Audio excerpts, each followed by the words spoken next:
Buenos días, buenas tardes con todos los presentes hoy día en la APIA y a los que nos están viendo por Zoom.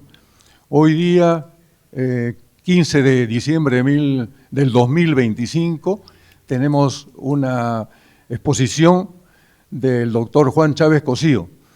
En la política de la APIA ya se ha conversado y se ha dicho antes, nosotros estamos convirtiéndonos y somos un observatorio agrario activo, observatorio agrario que permanentemente está observando, apreciando, analizando la situación de la agricultura en el Perú, identificando problemas y haciendo propuestas para que éstas se mejoren un aspecto de la situación agraria. Entonces, esperamos que todo el año 2026 estemos con mayor presencia todavía en estas exposiciones o tertulias. Bueno, siendo simplemente estas palabras de inicio, le paso la palabra al ingeniero Carlos Vega, quien va a presentar al expositor. Gracias. Bien, buenas tardes con todos los amigos presentes y los que están conectados de manera virtual.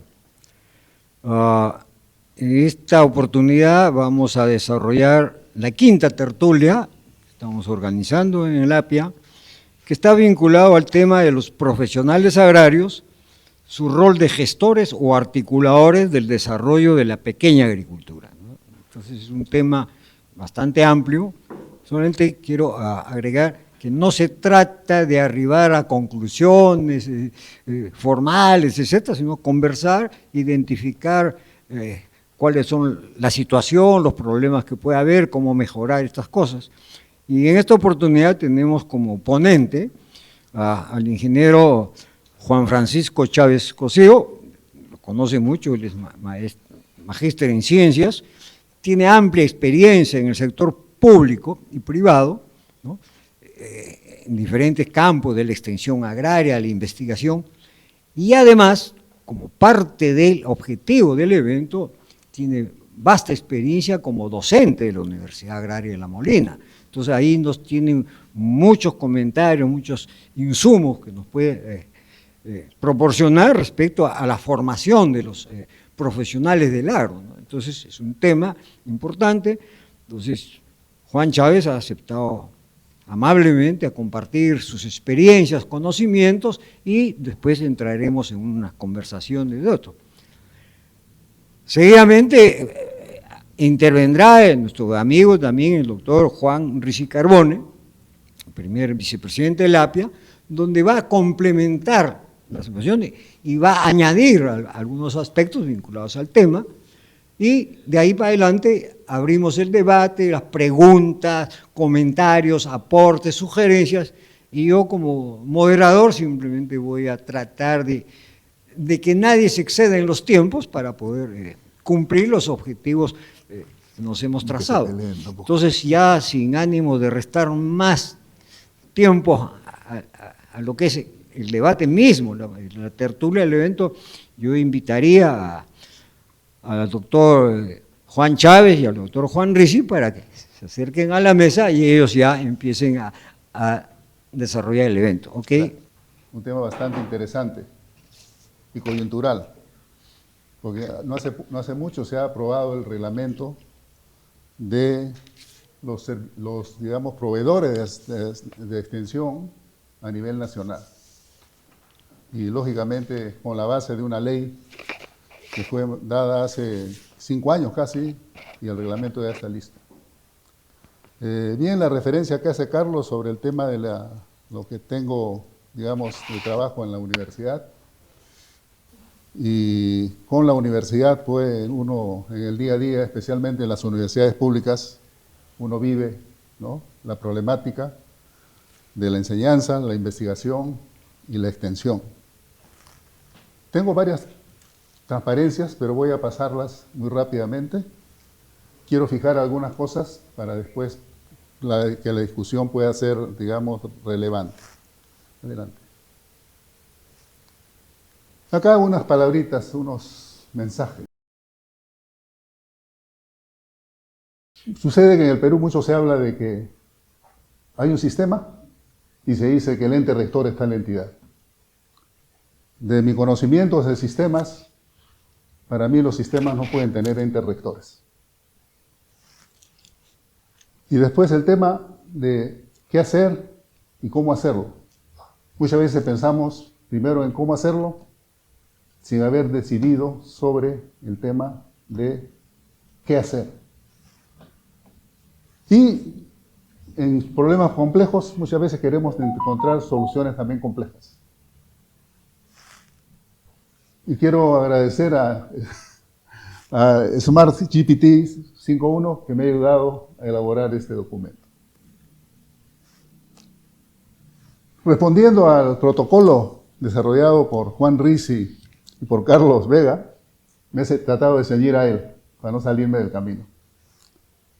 La pequeña agricultura, ¿por qué la pequeña agricultura? Entonces trataremos de responder el por qué. Adelante. Bueno, la pequeña agricultura, ustedes saben que es la más grande de las agriculturas en el país, ¿no? Se habla de 97%, ¿no? De esto. Pero es una agricultura que se encuentra en una situación crítica. Es la más afectada por eventos coyunturales y que un gran porcentaje de los agricultores, los productores, se encuentran en pobreza. En algunos casos se habla también de pobreza extrema. Y la subsistencia es una forma predominante, con 88%. Sin embargo, la pequeña agricultura es dinámica. Muchas veces se dice de que es ineficiente, etcétera, etcétera, etcétera. Y no vemos el entorno o el contexto, que cómo se desarrolla. Muchos ahora plantean de que se encuentran rezagados porque no hay atención. Y los sistemas, la institucionalidad, no digamos, la toma en cuenta para aprovechar también sus potencialidades. Y aquí hay algunos roles importantes. El rol de la seguridad alimentaria es clave. Cuando uno habla de seguridad alimentaria debe hablar pues, de la disponibilidad de alimentos, del acceso a los alimentos, de la diversidad de los alimentos. Y curiosamente en la agricultura, pequeña agricultura familiar, está la diversidad de los alimentos. Porque a nivel mundial son solamente 4 o 5 alimentos que predominan, que muchas veces le llaman commodities, ¿no? Entonces el Estado no ha respondido con políticas que resuelvan el problema estructural, porque el problema es estructural esencialmente, ¿no? Pero, por un lado, también podemos ver que hay productores que han avanzado, a pesar de eso, han escalado, pero escalado en un sentido no de cantidad, de volumen, de grandeza, sino escalado en eficiencia y en impacto. O sea, cuánto de lo que se hace con ellos realmente tiene un impacto. Y aquí una vista rápida hasta de la agricultura que se le llama microagricultura, ¿no? Y pequeña agricultura. La microagricultura es esencialmente autoconsumo y la pequeña agricultura puede escalar, es mixta, ¿no? Puede ser para autoconsumo y para comercio. Y la tecnología que usa, allí el concepto de muy baja y de media, también hay que ponerlo en tela de juicio. ¿Por qué? Porque las tecnologías son siempre aparentes para las realidades. Son instrumentos. Entonces muchas veces no los pensamos como instrumentos. Y cada realidad lógicamente tiene su tecnología. Y uno tiene que saber cómo aplicarlo y por ahí un poco vamos a ir, ¿no? Y en la mano de obra, pues, muy pequeña, la micro es familiar exclusivamente y en otros casos se recurre a otra mano de obra que puede ser de parientes, de amigos o gente también de repente contratada. Y el mercado, el impacto del mercado, lógicamente si los volúmenes son pequeños, van a ser débiles, van a ser moderados, pero como vuelvo a repetir, hay que pensar en la diversidad y hay que pensar también en la estacionalidad, en la, digamos, en la permanencia de la agricultura. Y aquí la comparación con la agricultura moderna, porque se habla de una dicotomía muy grande, pequeña agricultura y gran agricultura. y en el medio está la agricultura media. Y como en la naturaleza, cuando uno habla de genética, y las poblaciones generalmente lo intermedio siempre es lo más eficiente, ¿no? Y acá podría hablarse de que, pero depende pues de los productos también. Entonces aquí tenemos que mediana agricultura moderna, que utiliza pues, digamos, tecnología de mayor nivel, ¿no? Por eso la tecnología ahí está figurando como segundo, ¿no?, ítem. Y la gran agricultura moderna, mayores tecnologías y extensiones de terreno también. Se dice que en el Perú hay empresas de agroexportación que tienen más de 5.000 hectáreas, mucho más. La vez pasada leía que hay algunas que tienen por cerca de 15.000 o 20.000 hectáreas por ahí, ¿no? Y eso, lógicamente, los pone en una situación de escala en términos de volumen y en términos también de productos demandados para agroexportación por mercados externos, ¿no? En realidad, para mí, todas las agriculturas son buenas y hay que saberlas aprovechar, ¿no? Hago una síntesis de lo que es la pequeña agricultura, ¿no? Ya son datos que me ha ayudado, como vuelvo a repetir, la inteligencia artificial. Y teniendo en cuenta la inteligencia artificial, aun cuando uno es crítico y tiene algo de experiencia, siempre hay que someter los datos a, digamos, a constatación, ¿no? Lo he hecho en la mayor parte de la presentación. O sea, la pequeña agricultura no podemos decir que es ineficiente, porque permanece, existe. Es un sistema diverso, localmente resiliente, o sea que aguanta de todo, pero también se habla por otro lado de la vulnerabilidad. Y su situación, ¿no?, depende mucho de su trayectoria, ¿no?, de su historia, de la inversión pública, pero lo fundamental es que no hay políticas diferenciadas para ella. No hace mucho que se creó, ¿no?, yo creo que son en el año 21, que por ahí fue, se crea el Ministerio de Desarrollo Rural, ¿no?, desarrollo agrario, estoy pensando en Bolivia, Juanito, ¿no?, desarrollo agrario y riego, ¿no? Y se crea pues, un viceministerio que tiene, ¿no?, la parte de agricultura familiar. Y en Brasil sabemos que existe un ministerio casi exclusivamente para esa actividad. Seguimos entonces. La segunda pregunta es, ¿para qué? ¿Por qué la agricultura familiar? ¿Y para qué darle ese impulso a la agricultura familiar? Porque después va a venir el cómo. Entonces, ¿para qué atender a la agricultura familiar? Porque hay algunos que ya tiraron la esponja. Recuerdo una ministra de la presidencia que decía, si en el Perú no se, digamos, usan en producción parcelas de mayores de 20 hectáreas, no se puede hacer agricultura y que esas pequeñas agriculturas deberían desaparecer. Recuerdo que todas sus exposiciones ella la arrancaba de esa manera, ¿no? Yo estaba en el otro lado, ¿no? Porque yo siempre digo, ¿quién es superior, la hormiga o el elefante? Ninguno de los dos. En un contexto de sistema, ambos tienen sus roles y por eso se mantienen como sistemas. O sea, son viables, ¿no? Y el ser humano muchas veces crea cosas que van contra el sistema, ¿no? Cuando uno aprovecha algo, aprovecha una raza de ganado, aprovecha, ¿no?, un cultivo, lo hace uniforme, lo hace homogéneo, lo puede cultivar en grandes, eso está jugando ahí con la parte de resiliencia del propio cultivo, ¿no? En cambio, por otro lado, tenemos diversidad. Y la diversidad muchas veces no se toma en cuenta. La seguridad alimentaria toma en cuenta la diversidad, porque yo estoy mejor alimentado cuando más diversidad de alimento consumo, ¿no? Entonces, ahí hay un tema que es importante, ¿no? Adelante. Entonces, hay interés. Hay interés. Tenemos planes para el desarrollo, digamos, a 2050, ¿no? Digamos, el plan es a 2030 y se va a acercar cierto número de años, pero ya tenemos una visión y tenemos la propuesta de un plan de desarrollo al 2050. El Acuerdo Nacional, creación de Toledo, creo que ha tenido una función interesante desde la perspectiva que a nivel del Congreso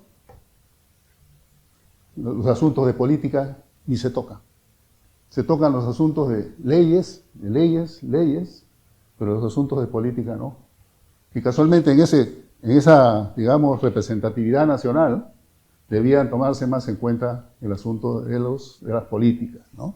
Entonces, como voy a repetir, el Acuerdo Nacional ha sido una ayuda que sirve y eslabona muy bien con el CEPLAN para ya poner en plaza los planes, ¿no?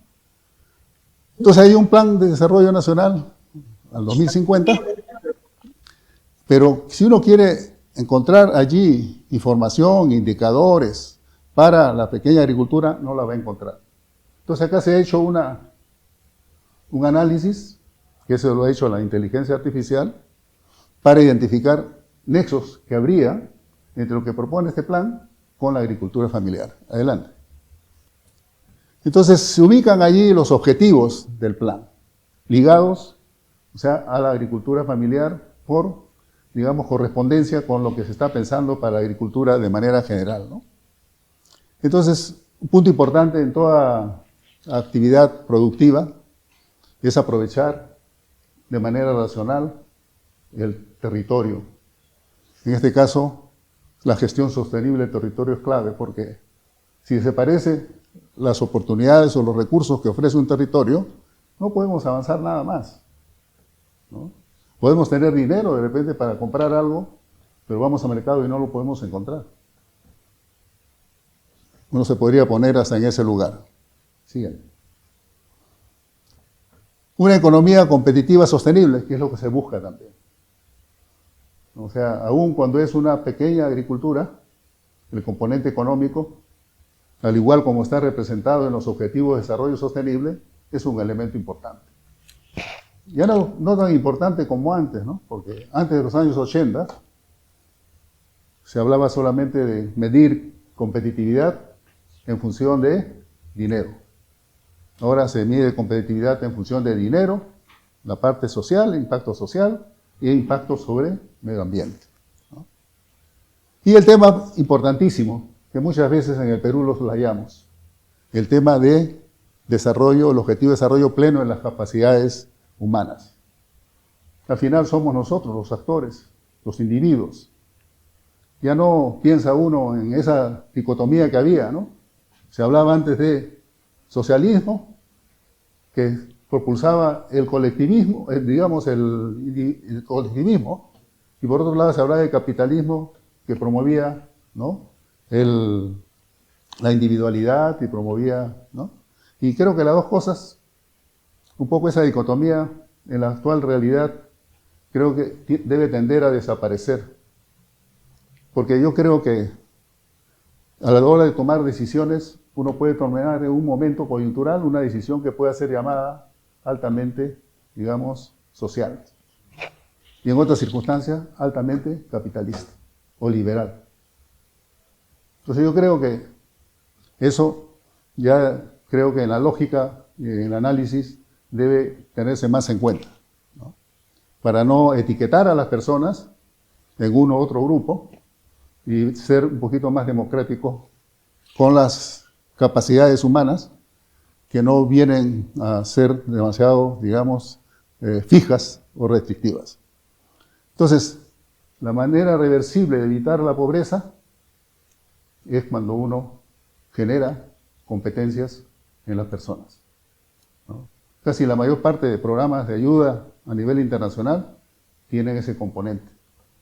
Te doy, te apoyo en algo, pero si tú mandas a tu hijito al colegio, ¿no?, y le haces el seguimiento, y hay indicadores que refieren que hasta la salud de los padres mejora cuando se hace este tipo de, digamos, de añadido a los programas de asistencia. No solamente la asistencia por sí misma, sino también por formativa, ¿no? Y ahí se refiere a educación pertinente, salud y nutrición, servicios básicos en las zonas rurales para, digamos, cumplir con varios indicadores, ¿no? Siguiente. Y el Estado eficiente y sociedad cohesionada, ¿no? La gestión del Estado, la gestión pública es importantísima. Y la presencia del Estado tiene que estar, pues. Hay diferentes maneras de presencia del Estado, ¿no? Cuando hay, por ejemplo, una buena gobernanza y cuando hay articulación vertical y articulación horizontal, el Estado está presente y cumple una función. Porque no queremos un Estado donde se haga, por ejemplo, al docente universitario trabajar 8 horas diarias sentado en un escritorio, marcando tarjeta, ¿no? Cuando lo importante es ver cuál es el impacto del docente universitario, cuáles son los logros que hizo, ¿no? Y felizmente a nivel de la universidad pública tenemos sistemas que han durado mucho tiempo y que funcionan, que le dan el atributo a la educación pública, a la universidad pública, de autogestionarse. Por eso el tema de la autonomía, que hay que cuidarla como oro. Siguiente. Y también, aparte de los objetivos, también hay acciones estratégicas que son un poquito más puntuales, ¿no? Ustedes pueden ver ahí, ¿no?, elementos para cada uno de esos objetivos, ¿no? Y tenemos las acciones estratégicas, la diversificación, que ya he hablado varias, ¿no?, el acceso a mercados locales, la parte de reducción de pérdidas de cosecha. No voy a ir en detalle a cada una de ellas, ¿no? Infraestructura hídrica es importante, porque el recurso agua es fundamental, como el recurso suelo. Recuerdo a mi profesor Sender, que en la primera clase de agrotecnia nos decía que regar es fertilizar, ¿no? O sea, cualquier lugar donde ustedes le echen agüita, al final va a irse descomponiendo la roca, la arena, y etcétera, y vas a tener un suelo para poder. La extensión justo cae en el punto 3, en el medio, ¿no?, que es importantísima, ¿no?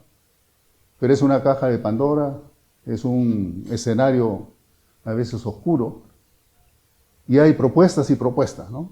Ahora después haremos un comentario sobre las propuestas actuales. La investigación aplicada, o sea, la que resuelve problemas, la que genera tecnologías conocimientos para resolver problemas. Y el tema climático, que es algo como que ha venido para quedarse, ¿no?, y que hay que tenerlo en cuenta para todas las decisiones. Nuevamente, el tema de institucionalidad, ¿no? Por un lado, la institucionalidad del Estado, que ya la vimos como objetivo, y acá tenemos la institucionalidad del sector privado, de los actores fundamentales, los productores. La asociatividad. Y aquí asociatividad está como algo importantísimo, como una innovación social, como una de las más importantes innovaciones sociales. Y en síntesis, no hay metas para la parte de agricultura familiar en el PDN, ¿no?, en el Plan de Desarrollo Nacional del 2050, no hay metas sectoriales, o sea, no se le ha tratado de forma puntual, ¿no? Siguiente.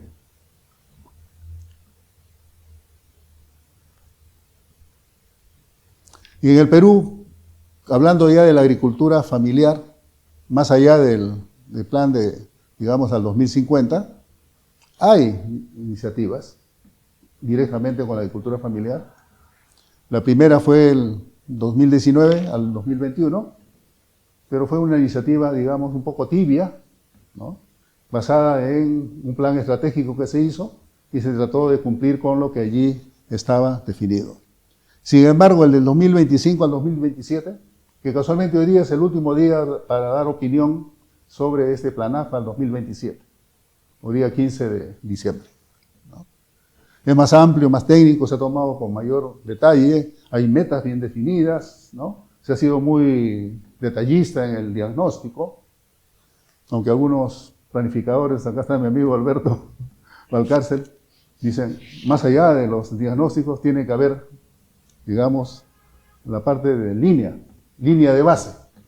Los diagnósticos son como disparar una escopeta y las líneas de base son como disparar un rifle, ¿no? Tiene que apuntar a los indicadores que uno va a utilizar para poder decir si lo que hizo uno estuvo bien hecho o fallamos, ¿no? Siguiente. Y aquí una comparación que se hace entre PLANAF 2019-2021. He puesto todas las fuentes bibliográficas, por si acaso, pero lo evidente es que un plan para la agricultura familiar, digamos, que va a tener duración de 3 años, recién, digamos, lo estamos, digamos, poniendo en ejecución. y habría que ver a futuro cómo va o cómo fue. Algo que yo me pongo a pensar es que a nivel nacional muy poco se emplea la política de la rendición de cuentas. Nunca me voy a olvidar de cuando estuve en el ICA, todos los febreros teníamos que llenar, y a Juanito también le tocó llenar los auditorios con gente del sector público, privado, donde nosotros como representantes de la cooperación internacional presentábamos lo que habíamos logrado en el año que había pasado y lo que haríamos con nuestro plan en el año siguiente. ¿Cuántos, digamos, esa cultura la tenemos en el Perú? Es algo importante, la rendición de cuentas, ¿no? Transparente, abierta, ¿no? No a través de los sistemas ahora que dicen, ¿no? Sistemas de redes, sino presencial, ideal, ¿no? Siguiente. Y eso ya lo dije, ¿no? El plan A primero, el arranque, fue en Estrategia Nacional de Agricultura, que fue algo, ¿no? En cambio, el otro es diagnóstico detallado, crudo porque dice supuestamente la verdad, y los indicadores son desnudos, ¿no? Son relevantes, ¿no? Y en el otro caso fue algo que se hizo por una cuestión de cumplir con algunos elementos. Ahora, el plan de agricultura familiar al 2027 está mejor estructurado y también mejor institucionalizado, ¿no? Adelante.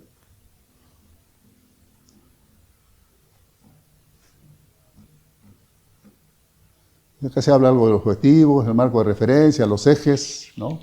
Y acá podemos tomar un poco de tiempo sobre el 2025 al 2027, ejes más amplios y orientados más a la cuestión de resiliencia y vulnerabilidad. ¿Cómo hacemos que los pequeños agricultores, la agricultura familiar, no entren en vulnerabilidad y mejoren su resiliencia? O sea, que tengan ellos mismos su propia capacidad para responder frente a coyunturas difíciles, ¿no? El tema de acceso a recursos, capacidades, mercados, gestión de riesgos, cómo se van presentando el escenario para que ellos puedan también, ¿no?, tener esa posibilidad de insertarse al mercado, ¿no?, y poder cubrir las situaciones de riesgo, ¿no? Más explícito y articulado con gobiernos regionales y locales, o sea, ahí viene el tema de la articulación vertical, que tiene mucho que ver con la gobernanza y la gobernabilidad. Y también se toma en cuenta ¿no?, el tema de adaptación, alerta temprana y todos esos sistemas, ¿no?, que ahora casualmente la mayor parte de planes estratégicos incorporan siempre el tema de riesgo, ¿no? Siguiente. Entonces, volviendo al plan ALF inicial, fue un plan de transición y realmente el concreto es el plan al 2025-2027.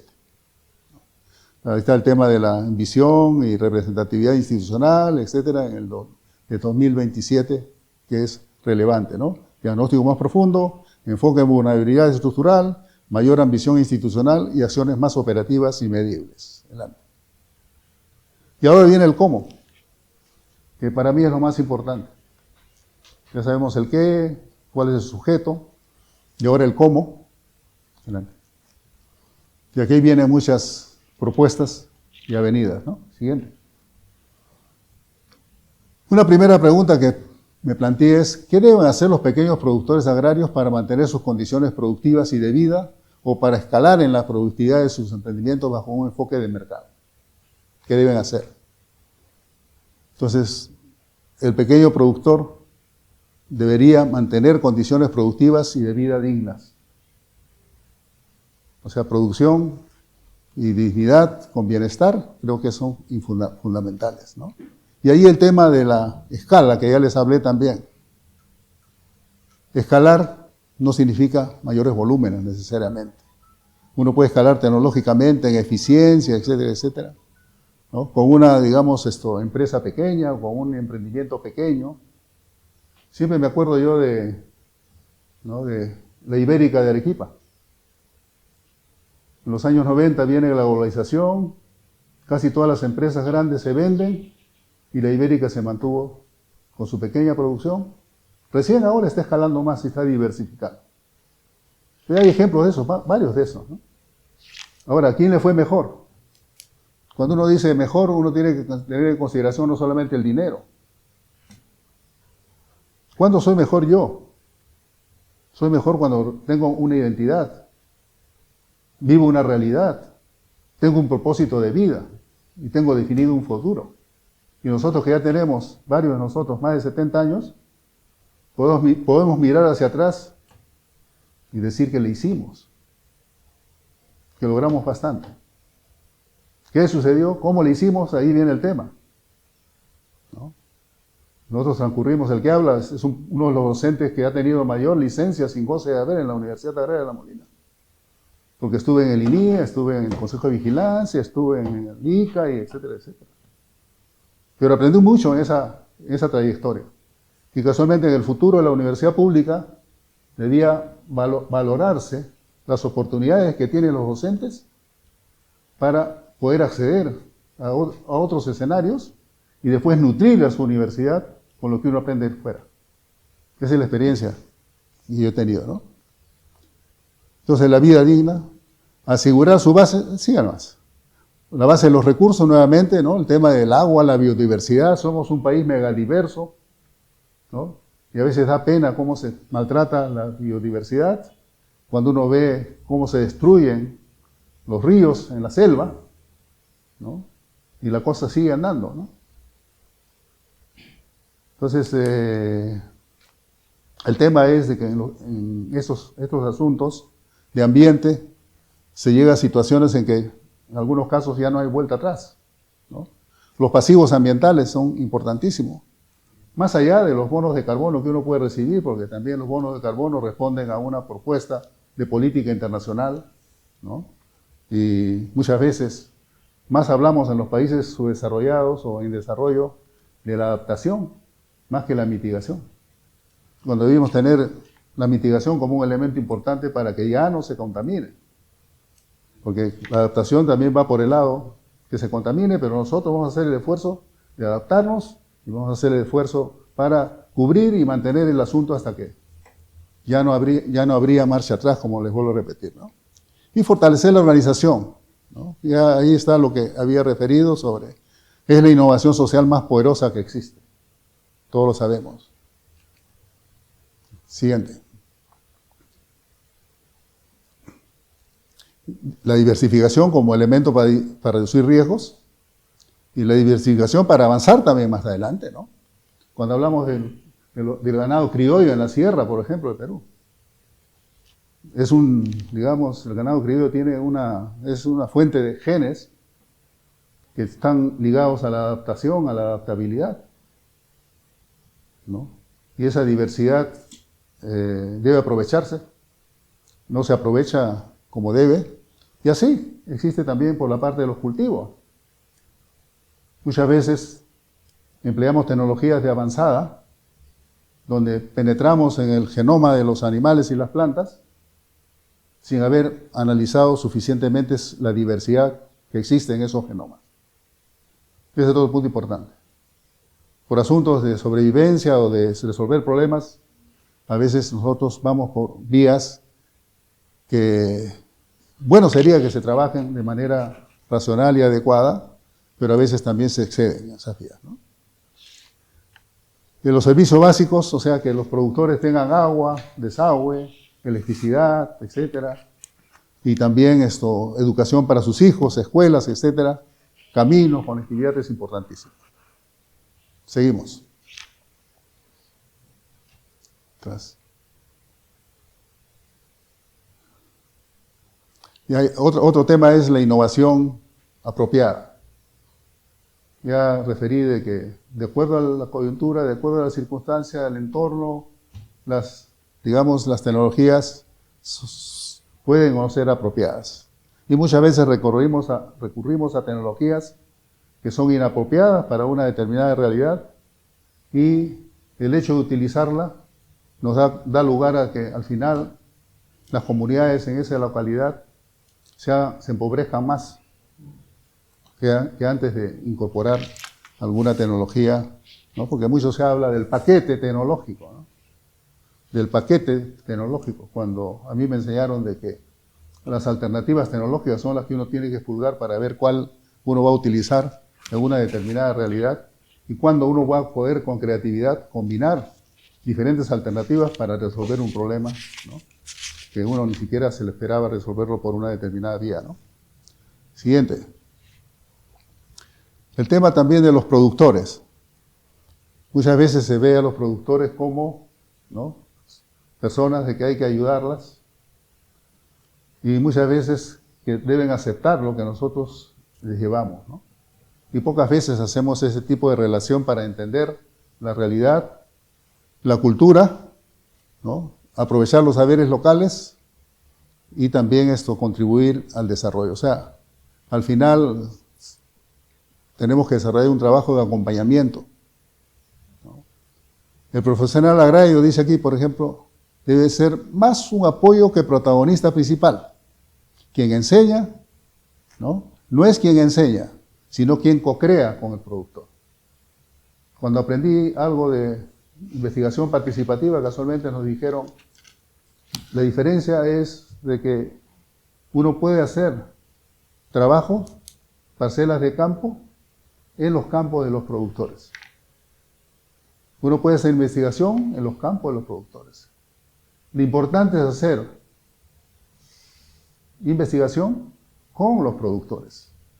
Que ellos también sean críticos y sean actores de lo que uno puede generar y casualmente esa relación, esa complementariedad o complementación que hay entre el extensionista y el productor es importantísima.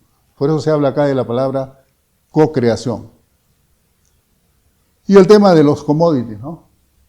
El pequeño productor tiene sus nichos, tiene sus recursos que son muy particulares y que tienen diversidad. O sea, por ahí hay que aprovecharlo. Un problema que he visto es de que generalmente cuando se diseña el mejoramiento o el escalamiento de los pequeños productores, queremos que todos los productores se conviertan en grandes empresarios. No analizamos ni siquiera el punto de bienestar de los pequeños productores. Y a mí me sucedió un caso. En una feria, digamos, de domingo en la sierra, ¿no? En la feria de domingo en la sierra, había una señora que vendía manzanitas. Tenía 10, 15 manzanitas. ¿Cuánto valen tus manzanas? Cada una 20 centavos. Te las compro todas. La señora me miró y me dice, no, no se los puedo vender. Porque primero, ¿qué le voy a vender a los demás? Y segundo, ¿qué hago después con el tiempo que me va a quedar? Entonces ahí hay un tema, el tema de, ¿no?, el tema de la agricultura como forma de vida y la agricultura como medio de vida, que muchas veces nosotros las soslayamos, ¿no? Seguimos. Y la gestión empresarial, lógicamente, siempre tratar de que vaya aprendiendo el productor, ¿no? La parte de costos, por ejemplo, los registros que son importantísimos, ¿no? Pero el tema es que a veces queremos hacer un sistema de registros y queremos que el productor ponga hasta lo más mínimo cuando nosotros sabemos que hay indicadores que son suficientes y que de acuerdo al nivel tecnológico y las necesidades locales, ¿no?, uno puede definir qué variables son las más interesantes que ellos deben hacer. Lógicamente, a nivel de mediana agricultura, habrán otros diferentes, más complejos, y así eso puede escalar, ¿no? Gestión empresarial básica, ¿no? La planificación de la producción también, ¿no? Y toda la parte de manejo, etcétera, etcétera. ¿Seguimos? O sea, mantener sus condiciones productivas de vida o para escalar en la productividad de sus emprendimientos bajo un enfoque de mercado, los pequeños productores deben fortalecer su base de recursos, su organización y bienestar. No es un camino individual, es un camino colectivo, es un camino donde todos los actores tienen que participar. Es digamos, una respuesta sistémica. Y como vuelvo a repetir, en los sistemas no hay ente rector. Todos son actores. Todos tienen relaciones y las interacciones son mucho más importantes que a veces los aportes individuales. Sí. Nuevamente reincidiendo sobre el tema de el productor no es el beneficiario, sino es el protagonista. ¿No? Atrás. Nuevamente el tema de fortalecer la organización, ver el largo plazo y participar en procesos de innovación. Y ahí viene un tema, ¿no? Que muchas veces se piensa que innovación es generar un producto nuevo. La innovación es cuando ese producto nuevo uno lo utiliza y le genera réditos, genera impacto, genera bienestar. Eso es innovación. O sea, las cosas novedosas no necesariamente sirven y pueden ser, digamos, onerosas o no adecuadas para una determinada realidad. La investigación participativa es clave. Hay experiencias de FAO, por ejemplo, y otras instituciones como escuelas de campo, etc. Y la academia. Ya llego a la universidad. Acá me voy a detener un poquito más. Cerebro del sistema. ¿Cómo nos forman en la academia? ¿Cómo hemos cambiado en los últimos años en la academia? En el caso de zootecnia, por ejemplo, de ordeñadores de vaca, de alimentadores de vacas, etc., nos hemos proyectado a otros escenarios.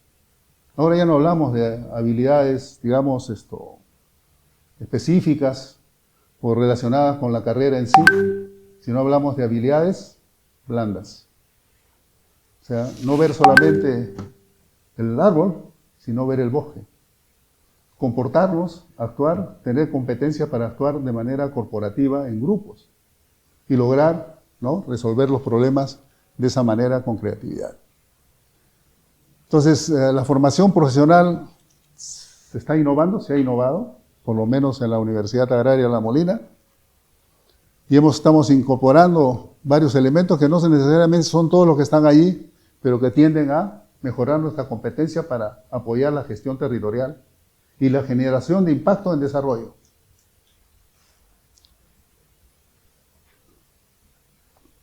Y allí el tema es que no podemos ser socio de organizaciones rurales si es que no hablamos el mismo idioma de ellos. No podemos ser socios. Y allí casualmente comentaba sobre el tema de los cursos.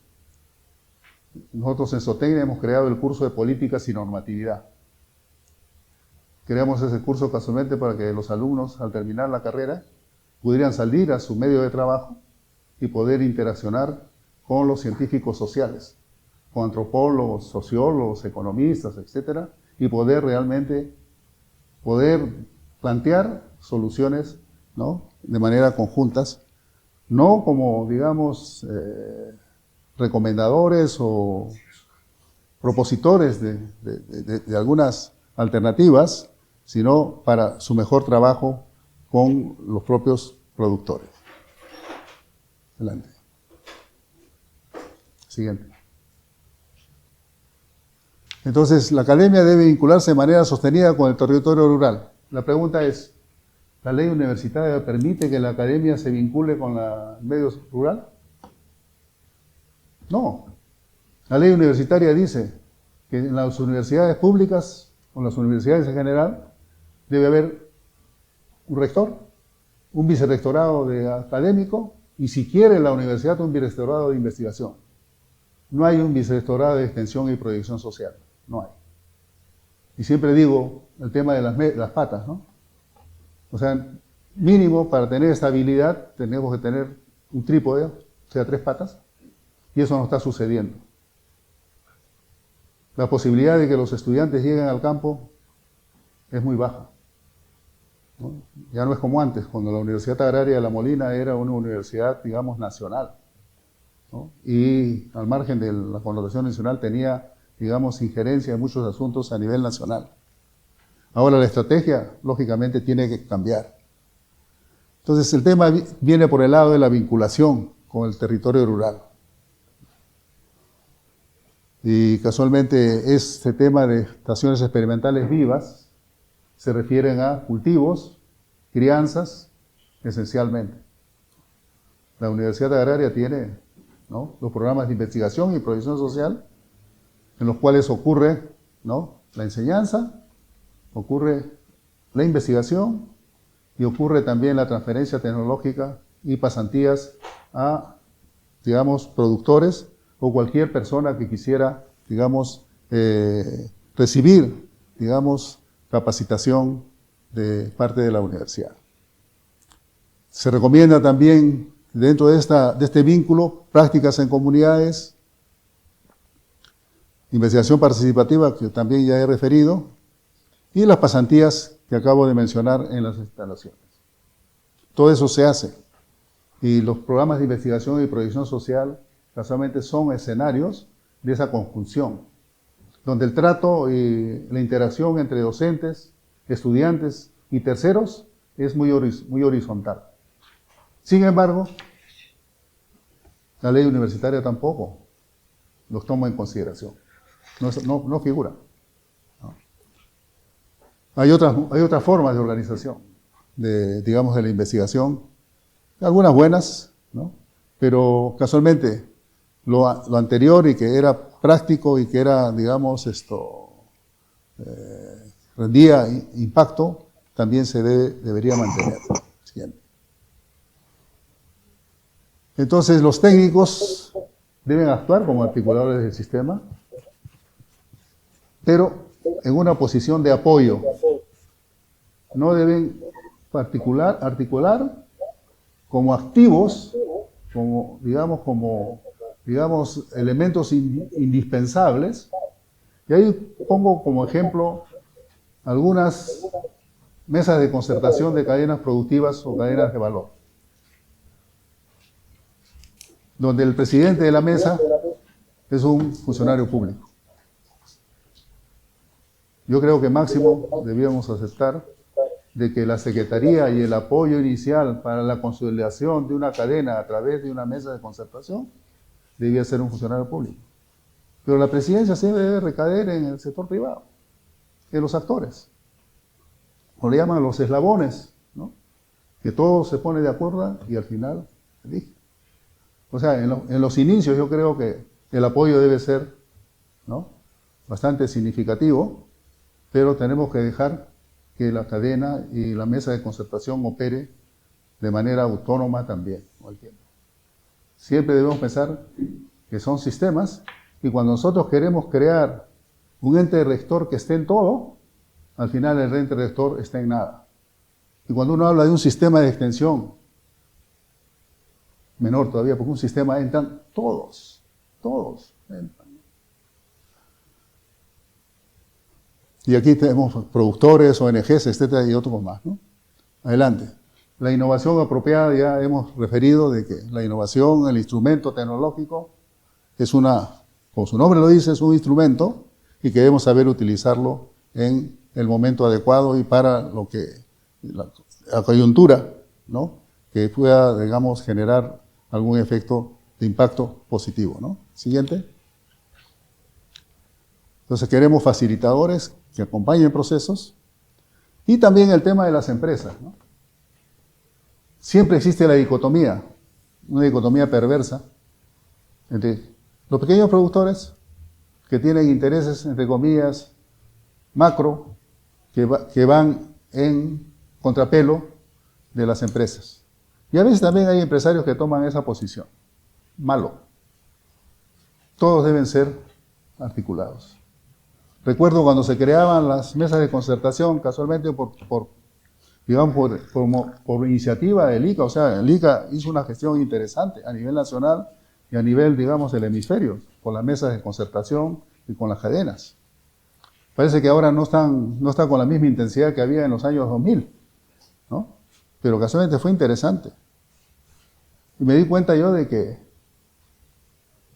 los actores que no querían sentarse en la mesa estaban más por el lado del empresariado. Creo que sucedió con el algodón, sucedió no sé con qué otras, pero por ese lado. ¿Pero por qué sucedía eso? Porque quienes acompañaban los procesos también nos fijábamos más en el lado de los pequeños productores, las asociaciones de productores. Y en Guaura tuvimos una experiencia interesante con el ICA. Que casualmente Redondos facilitó una serie de cosas para que la mesa se estableciera. ¿Y qué le interesaba a Redondos? Le interesaba que el maíz que llegara a su planta esté en óptimas condiciones nutricionales, de sequedad y todo para poder trabajarlo. Porque al final el maíz nacional es el productor tiene más interés en el maíz nacional que en el importado. Es un maíz fresco, ¿no? Y tiene mejor nivel nutritivo, ¿no? Entonces, cuando se cría, creo, ponedoras, los que crían ponedoras van por ese lado principalmente, ¿no? O sea, un poco de esa experiencia, pero sí, siempre hay esa dicotomía. En la parte de producción de fibras, por ejemplo, de camelios, de ovinos, también esa dicotomía. Pero yo he escuchado a empresarios que han planteado que para ser sostenible el negocio, todos tenían que estar juntos, ¿no? Y han tomado también iniciativas, o sea, un poco la cosa está cambiando, ¿no? Y respetar el territorio y la sostenibilidad, clave, ¿no? Clave es la sostenibilidad, al final es consecuencia de que las cosas se han hecho bien, ¿no? Adelante. Las cooperativas y asociaciones también tienen sus roles. En Bolivia, por ejemplo, la cooperativa más grande de café y cacao es el Ceibo. Y en el Perú hay ejemplos de cooperativas interesantes, ¿no? Y allí también, cuando uno habla de la cooperación internacional, ¿no? Yo creo que en café y cacao, la cooperación americana fue muy positiva, ¿no? Y a veces tendemos a olvidarnos de esos inicios, ¿no? Pero yo creo que también debemos ser justos con tener en consideración la historia de todos esos procesos. Siguiente. Y el tema de síntesis para lo que deben hacer los profesionales agrarios para que todo lo ofrecido ocurra, o lo referido ocurra. Trabajar desde el territorio, o sea, tener presencia en el territorio. Y ahí tenemos pues trabajo que hacer con las universidades locales, ¿no? Si nosotros somos una universidad que está en Lima, con mayor razón, ¿no? Esa articulación tiene que darse, ¿no? Acompañar procesos de organización y liderazgo, facilitar innovación participativa, esos procesos que son virtuosos, articular redes y alianzas, no solamente redes y alianzas, digamos, nacionales, sino también internacionales, promover mercados diferenciados. Muchas veces pensamos en atender el mercado. ¿Cuál es la demanda del mercado? Y desde la perspectiva de oferta tenemos mucho por qué decir también, ¿no? Nosotros tenemos productos que podríamos ofertar a mercados y que, digamos, eso lo pueden, digamos, incorporar a su propio consumo, ¿no? Y la sostenibilidad ecológica ambiental es clave, ya se indicó en los primeros, digamos, planes que mostramos, de que un objetivo era el tema de conservación de la diversidad, conservación del suelo, del agua, etcétera, etcétera, ¿no? Siguiente.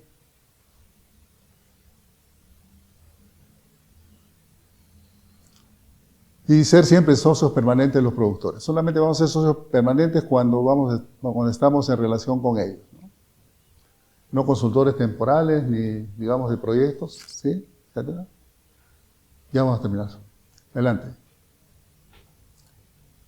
Entonces, ¿de qué depende que los profesionales agrarios puedan contribuir de manera efectiva, eficiente y sostenible a la... Dependerá del tipo de conocimiento que manejemos, y los conocimientos se pueden separar en científico-técnico. Siguiente. Territorial, ya hablamos de las habilidades blandas también, y ver el bosque. Conocimiento social y cultural, que también tiene que ver con eso, cómo interaccionamos, cómo tenemos nosotros capacidad de empatizar, con la parte de empatía, es importante. Y hay que siempre diferenciar lo que es instrucción y lo que es educación. La educación va por el lado de valores, principios, ¿no? Trabajo en grupo, ética, y la instrucción va pues por sacar una maestría, un doctorado y tener un bagaje de conocimiento aplicativo, aplicable, vasto, ¿no? El tema es cómo llego con eso, ¿no? Yo sé esto, sé lo otro, y cómo puedo realmente que eso llegue a generar desarrollo, que es la pregunta mayor. Adelante. Siguiente. Importante la identidad del profesional. Y las competencias, no solamente las técnicas que hemos referido, competencias blandas, uno tiene que escuchar, ¿no? Saber en qué momento hablar, respetar las culturas, establecer vínculos interculturales. Y las sistémicas tienen que ver con la parte territorial, ¿no? Toda la parte de institucionalidad, que tiene que ver también con los asuntos, yo diría, estructurales principalmente, ¿no? Y las técnicas son las que históricamente se enseñan, ¿no? Y muchos nos olvidamos de las sistémicas y las blandas. Ya no hay, digamos, profesionales ahora que solamente sepan lo técnico, sino que tienen que haber penetrado y tener, digamos, habilidades blandas y sistémicas. Siguiente. Y siempre vamos a ser complementarios con el productor. Tenemos que verlo como un igual, no ponernos en un nivel superior porque tenemos mucho que aprender de ellos también. Y casualmente la creación, las respuestas van a ser función de esa relación. Integrar tecnologías diversas, ese es un punto importantísimo en nuestra realidad, por ejemplo. Para resolver un problema, nosotros podemos recurrir a tecnologías convencionales, tecnologías ancestrales, ¿no? Tecnologías modernas, etc. Y allí está un desafío para los profesionales, ¿no? Para acompañar esta articulación y esta propuesta hacia el futuro. Siguiente. Y todos tenemos que ser ciudadanos, ¿no? Sabemos que tenemos derechos y deberes que cumplir. Porque muchas veces los ciudadanos, entre comillas, solamente piensan en sus derechos, pero no piensan que tienen también deberes que cumplir. Exigencias, etcétera, etcétera. Siguiente. Esta síntesis, el tema técnico, cultural, la permanencia, la parte de identidad, la parte de territorios, ¿no? El ejercicio ciudadano, todo hace que las personas tengan una apertura para generar, digamos, dinámicas con terceros, ¿no? Siguiente. Dinámica sostenible, ¿no? Entonces, en zootecnia, poniendo como ejemplo, en el año 2019, hasta el 2019 en zootecnia teníamos como 4 currículas que funcionaban todas juntas. Había estudiantes que se graduaban ese año, pero tenían con la currícula del año tanto, y a mí me tocó, con mi equipo, hacer una sola. Y lo logramos. ¿Ya? Y también empleamos ya no los objetivos con objetivos, de enseñanza por objetivos, sino por competencias. Y estas son las competencias genéricas, que tienen mucho que ver con la parte blanda, ¿no? Ahí fíjense ustedes, aprendizaje continuo, ¿no? Que los estudiantes tengan esa capacidad de ellos mismos hacer lo que ahora se llama aula inversa, donde ellos se vuelven a enseñarse, a autoenseñarse, podría decirse, habilidades interpersonales, liderazgo, ciudadanía y responsabilidad social y valores. Y a los estudiantes se les evalúa por eso también. ¿Cómo se les evalúa? Cuando salen de prácticas. Curiosamente, los muchachos que salen de prácticas, evaluados por los empresarios o por los que le dan las prácticas, nosotros vimos de que los mejores que hacían prácticas eran los intermedios. Los estudiantes que tenían más notas no necesariamente eran los que eran calificados mejores o mejores competencias por los que les daban el lugar de práctica, los empresarios. O sea, ahí hay otro tema, ¿no? Una cosa es avanzar mucho en la parte de conocimiento y también uno tiene que balancear eso con la parte de las habilidades blandas, competencias genéricas, ¿no? Y los valores, pues, que es fundamental. Siguiente. Ahora vienen las competencias específicas. Y estamos hablando ahí ya no de que se va a ordeñar la vaca y que se va, digamos, a cortar la carcasa de esta manera, etc. También se va más allá. Competencias de gestión, ¿no? De gestión significa ir más allá de la administración.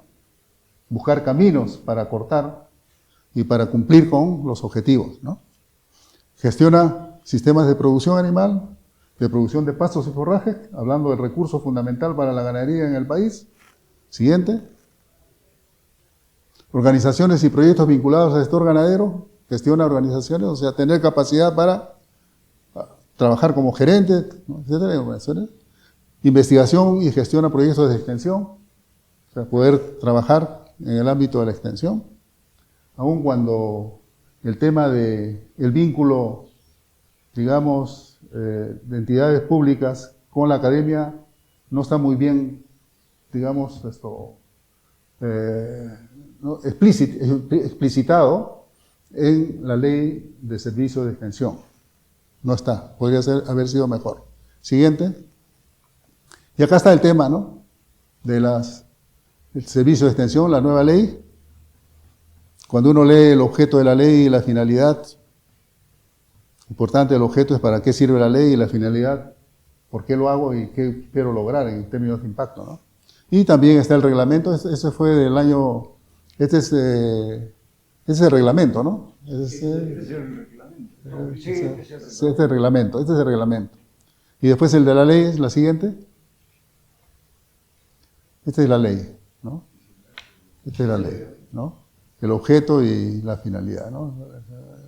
Este es el reglamento, el anterior era la ley. Sí, el anterior era la ley, este es el reglamento.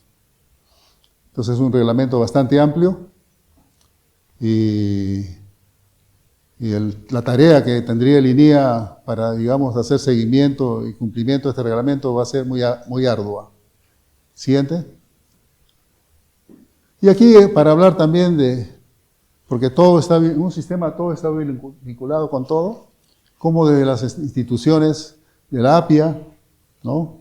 Del Colegio de Ingenieros con sus filiales, ¿no? Y como también arriba en negro no se ve claro, la Asociación de Graduados de las universidades puede contribuir a que todo el sistema, ¿no? Más allá digamos, de los profesionales, ¿no? Digamos, de una universidad, sino de todas las universidades puedan interactuar.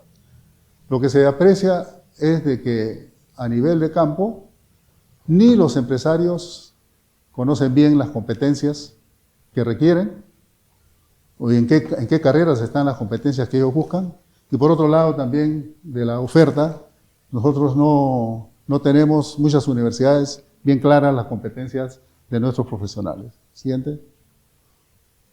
Bueno, el futuro depende de todos, hay cuyes de diferentes razas, y casualmente los cuyes son un ejemplo de logros a nivel de agricultura familiar, ¿no? Los cuyes, y también en la parte de frutícola hay ejemplos de, digamos, pequeños productores que producen arándanos y paltas y otras cosas, o sea, en esos dos escenarios. Muchas gracias.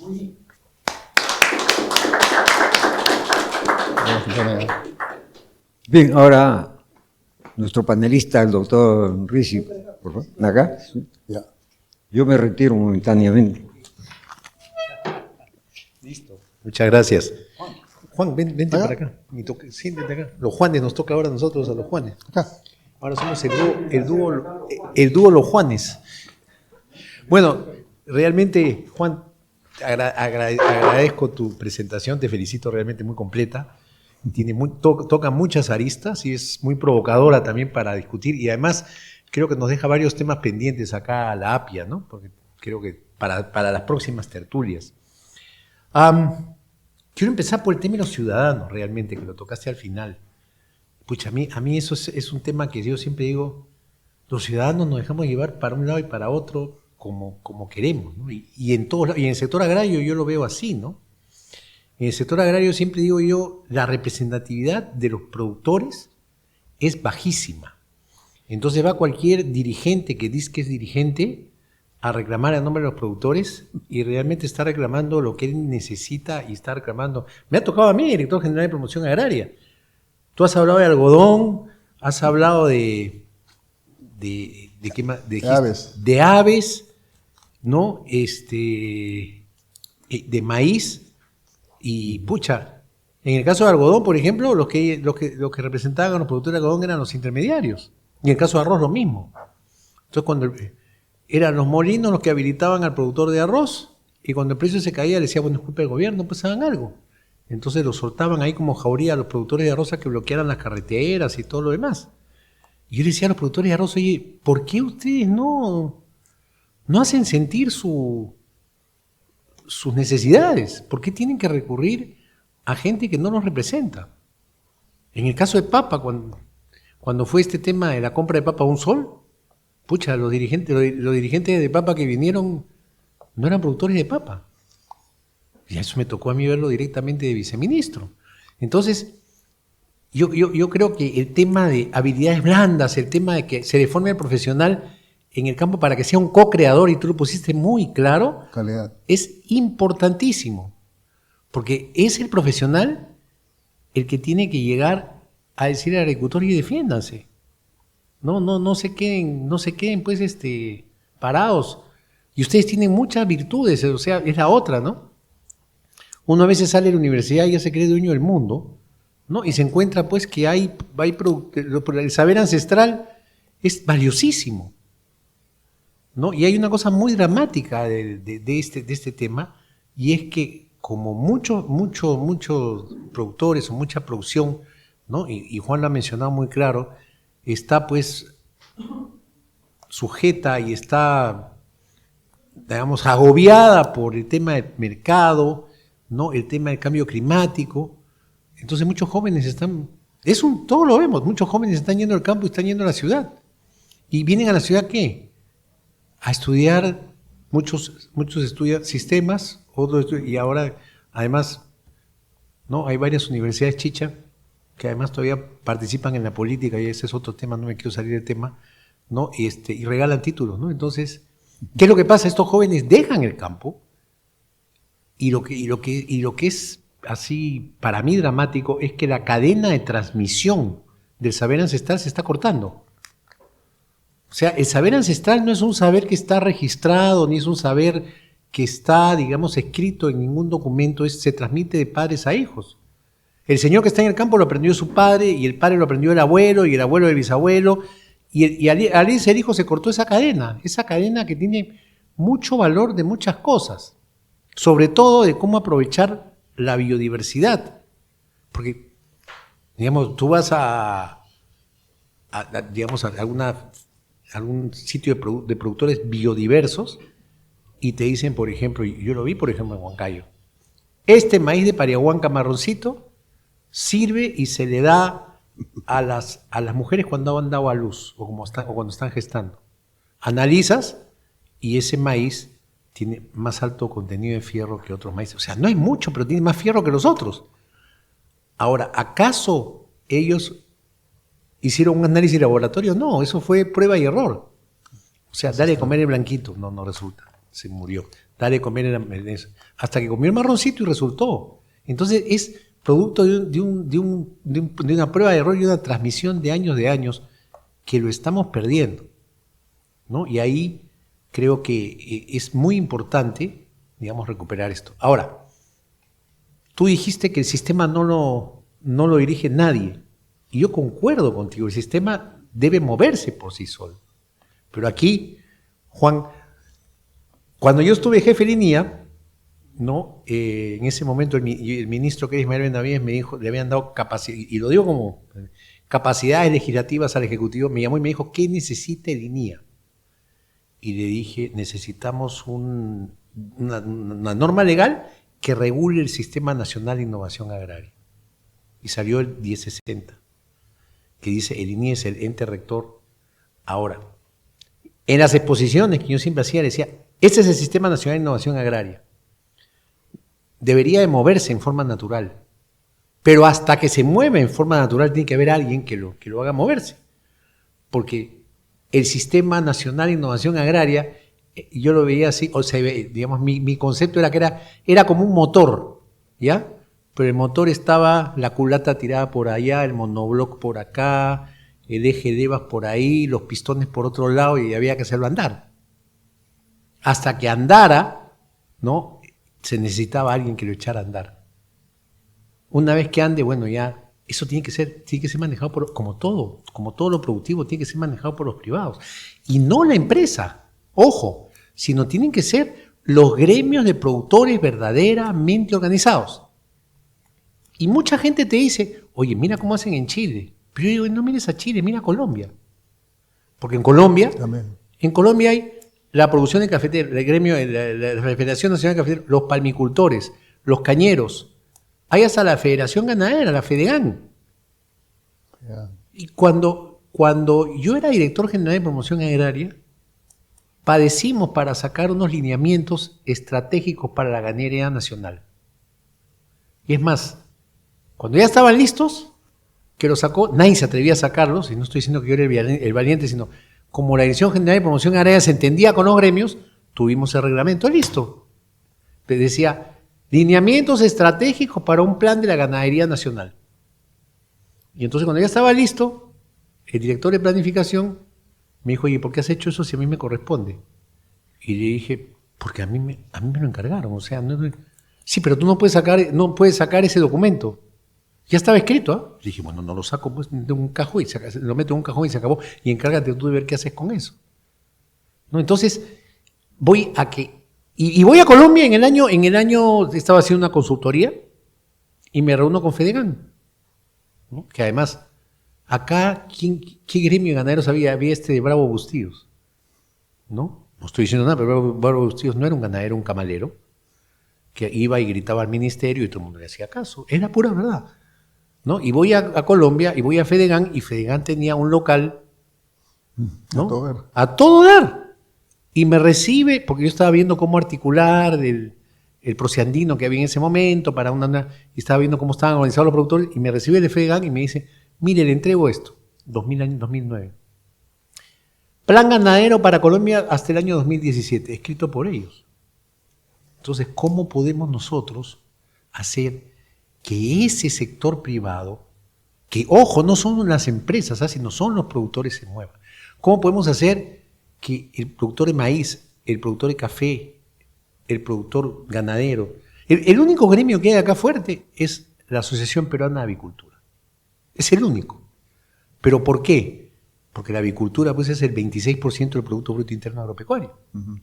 Y miren, anecdóticamente, cuando la Asociación Peruana de Avicultura, tú lo mencionaste, querían comprar maíz,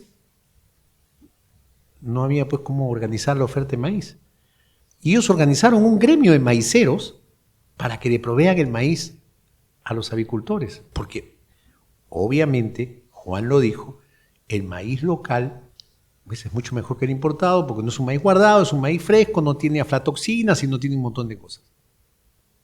¿No? Entonces, mi reflexión es, y creo que por ahí, yo también creo que la agraria, la Facultad de Sotina está ayudando a esto de que el estudiante salga, digamos, a enfrentar ese mundo. Porque cuando nosotros terminamos la universidad, tú y yo terminamos la universidad, en técnica éramos unos capos, y cuando veías el día a día del agricultor, ¿qué sabíamos? Nada. Y además íbamos como que éramos dueños de la verdad. Pucha, a mí me han enseñado. Sí, señor, pero así no es la cosa, ¿no? Y también una anécdota, cuando era director del programa de leguminosas, voy a Cajamarca a ver, teníamos unos cultivos de arveja. Íbamos ahí a Namor, a Jesús, y había un productor de arveja, ¿no? Que tenía sus campos, y tenía plantas de cebada entre la arveja. No tenía muchas, pero había plantas de cebada, ¿no? Entonces estaban ahí los ingenieros y yo, a ver, ¿por qué habrá puesto planta de cebada, no? Entonces estaban elucubrando que una gramínea contra una leguminosa, que la fijación de... Digo, sí, pero son poquitas plantas, ¿no? Pero claro, entonces el cereal... Bueno, vamos a ver, llega el agricultor y digo, señor, ¿por qué he puesto cebada? Me dice, porque he puesto cebada porque la cebada crece para arriba y me fija y hace que la arveja no se caiga, ¿no? Y las vainas no lleguen al suelo y no se me malogren. Como tutor, nada más. No digo, ahí tienen ustedes, ¿no? El saber, la sabiduría del agricultor. Eso, por ejemplo, es de suma importancia. Ahora, en el caso de extensión, ¿no? Que Juan lo mencionó, creo que es sumamente importante que el agricultor, porque ahora salió una ley de extensión y ha habido extensión y siempre te dicen que hay que hacer extensión, es sumamente importante que el agricultor, y tú lo dijiste, co-crear, ¿no? Que el técnico co-cree con el productor, que respete, pero que además el agricultor vea que la extensión es algo que él necesita y se meta a formar, o sea, que no sean, y tú también lo dijiste, que no sean, digamos, temporales, sino estén ahí metidos con el agricultor. Entonces tendría que haber un sistema de extensión que cree esta necesidad y esta necesidad del productor que vea por la extensión para que la cofinancie, ¿no? O sea, diga, yo necesito un ingeniero que me ayude, ¿no? Que no solo me ayude en aspectos tecnológicos, sino también lo mencionaste, Juan, en gestión financiera, ¿no? En ayudar a mi organización y me acompañe a lo largo de todo el proceso. Y ahí hubo del año 2001 hasta el proyecto Incagro, ¿no? Y el proyecto Incagro, ¿no? En su fondo de tecnología agraria, hacía proyectos de extensión con los productores y buscaba el cofinanciamiento de los productores. Y tú también lo mencionaste, el CUI, ¿no? Y muchos de los productores, y ahí un ministro cuando yo estaba en el encargo me dijo, oye, ustedes hacen puro CUI. Y digo, no, es que no es CUI, le digo. El CUI es el vehículo para que el agricultor aprenda a hacer negocio. Claro, Sirve.